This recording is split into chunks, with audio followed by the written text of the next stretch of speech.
Now there is tension and tentative hope across Gaza as the ceasefire deal begins to take hold. The exchange of bodies and prisoners is being halted as breakthrough, but beneath the diplomacy lies deep grief, unanswered questions, and the heavy cost of two-year war. Arise correspondent Adesua Giwa Osagi reports. Tonight, trepidation, anxiety, and a glimmer of hope hang over Gaza as the ceasefire deal begins to take shape. The exchange of bodies and prisoners marks both a political milestone and a deeply human moment. In the first phase of the ceasefire agreement, 20 living Israeli hostages have been returned. In exchange, Israel has released close to 2,000 Palestinian prisoners.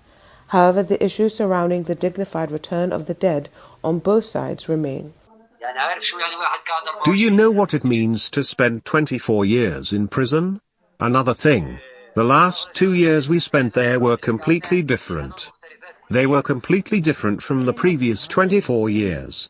You miss your mother even if you're in the same country, you still miss her. So imagine when you're in prison or in exile.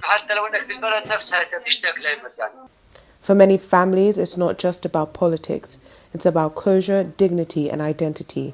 For both sides, it restores a measure of humanity after months of devastation. Hamas has released 7 Israeli dead, with reports that another return by the Red Cross will soon be underway in northern Gaza. Meanwhile, Israel has returned some of Gaza's dead. However, officials in Khan Yunis say that 45 of the bodies returned this week showed signs of torture and execution, claims that have yet to be independently verified. On the diplomatic front, momentum is building. Following the peace summit in Sharm el-Sheikh, France's foreign minister has called for a surge of humanitarian aid, announcing that Paris will co-host an international conference on Gaza's reconstruction in Egypt. Alongside the US and the UK, France is also drafting a UN Security Council resolution for a stabilization force to secure the ceasefire. Meanwhile, in Israel, Prime Minister Benjamin Netanyahu faces a new political test. His party will hold leadership primaries next month, seen by many as a bid to renew his mandate amid a rise in popularity following the US brokered truce. The ink is barely dry, and in Gaza, people still die. But after 2 years of relentless war, the world appears to be taking its first collective steps towards ending a conflict that has shaken it to its core. Adesua Giwa Osagi, Arise News, Egypt. Now, for more updates, let's cross over to Sharm el-Sheikh and speak with Arise correspondent Adesua Giwa Osagi. Good morning, Adesua. How are you? It's a very windy morning out here in the desert in Sharm el-Sheikh. I can imagine, but you're doing great. Good morning, Benga. Good morning, Adesua, and we are expecting a lot today from the complex conference diplomacy. Very complex one indeed, isn't it?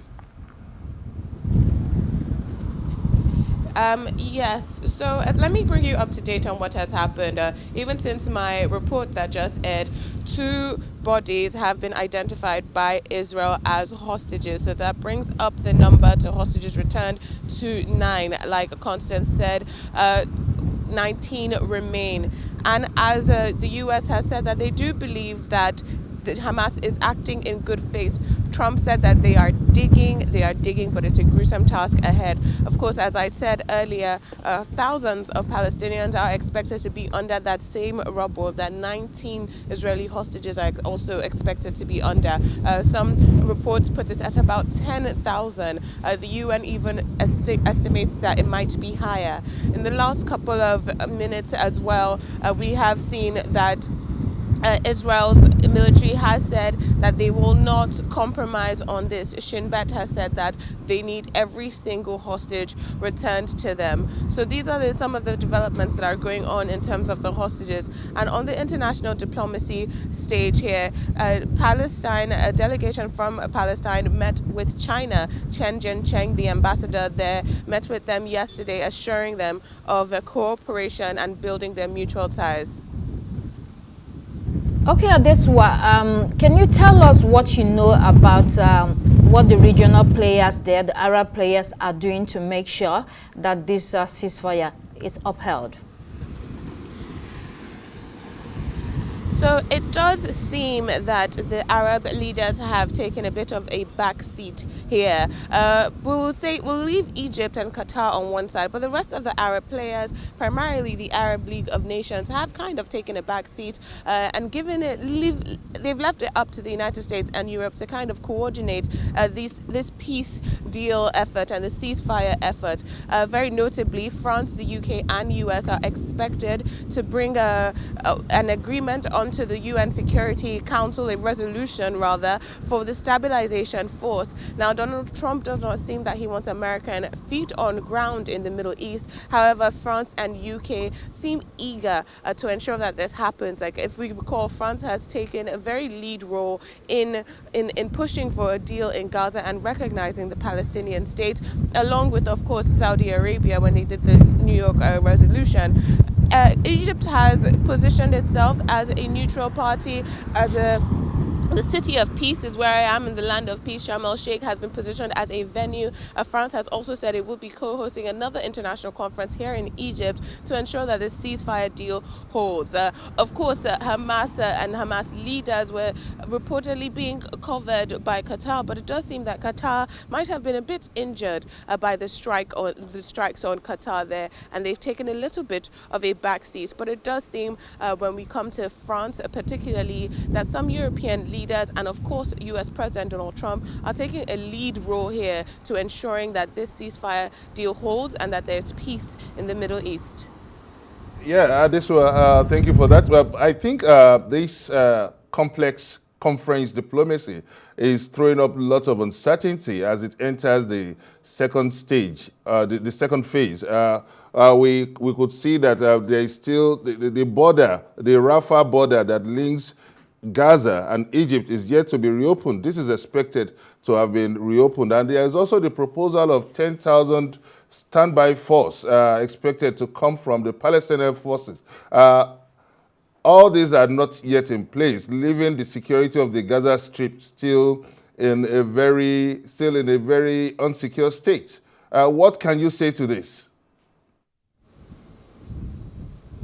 Well, stage 2 is still definitely developing now. The stabilization force is supposed to be primarily by Europe, US and Arab leaders providing that stabilization force. And that is the UN Security Council resolution that I just spoke about, that France is said that they are going to be co-sponsoring with other permanent members of the UN Security Council. We also know that the security situation in Gaza is still tense. Since the ceasefire has been announced, the number of people killed by the IDF, by Israeli forces, has now risen to 15. Now, it's very important when we talk about this yellow line that the people of Gaza are not supposed to cross during the ceasefire agreement. We must understand that it's not a yellow line on the ground. It's not necessarily a line that they can see. It's sometimes arbitrarily drawn, and sometimes the IDF moves where this yellow line is. And we also have to recognize that the IDF and Israel still occupy around 50% of the Gaza Strip. So this ceasefire deal and this peace that is brewing is still very, very in its early stages, and it does require a lot of buy-in from people. Now, as you said, phase 2 is supposed to be a very complex and complicated part of the ceasefire deal, but Donald Trump made it very simple. Phase 2 is about the disarmament of Hamas and the demilitarization of the Gaza Strip. And yesterday, Donald Trump said that if Hamas does not disarm, that they will do it for them. He didn't clarify what he meant by that, but it definitely seems that the U.S. president is very much so behind the ceasefire deal, and also very much so behind the fact that he believes that Hamas needs to be disarmed. So many questions, but we are pressed for time, and I'm sure that we would link up to you in the coming hours, maybe perhaps after this show, because we understand that Donald Trump announced that the deal will not be needing U.S. military aid, and I would also have loved to hear about the humanitarian condition, the supply of aid to Gaza, but I'm sure that you would have all the details of that for us later on in the day. Thank you very much, Adesua from Sharm el-Sheikh in Egypt. Thank you very much indeed, Adesua Giwa Sagi.